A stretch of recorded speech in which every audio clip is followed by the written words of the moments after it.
மரத்தில் இப்போ தான் ஃபஸ்ட்டு வெட்ட போகிறோம். இந்த சீசனுக்கு காய், கோடை சீசன் காய்.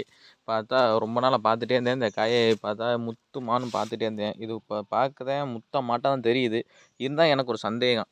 ஏன்னா காய் முத்தலா இல்லாமல் பிஞ்சா இருந்தால் வீணா போயின்னு சொல்லிட்டு அப்படியே காம்பை அறுக்காமல் அப்படியே பார்த்தீங்கன்னா இந்தளவுக்கு பார்த்தீங்கன்னா ஒரு சொலையை மட்டும் எடுக்க போகிறேன்.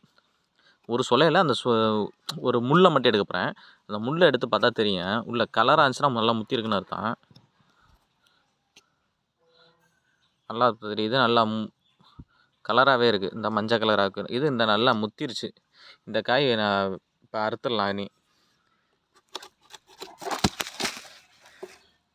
பார்த்தீங்கன்னா இப்போ அறுத்ததுக்கப்புறம் நம்ம அந்த காம்பை வெட்டி பார்த்தோம்னா தண்ணியாக ஊற்றும் பால்.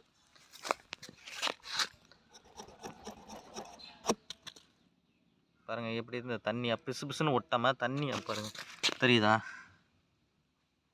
இது நல்லா முத்தக்காய் தான். எப்படி இருக்குன்னு பாருங்கள். பிசு பிசுன்னு இல்லாமல் இருக்குது பாருங்கள். ரொம்பவும் காய் நல்லா முத்திருச்சு.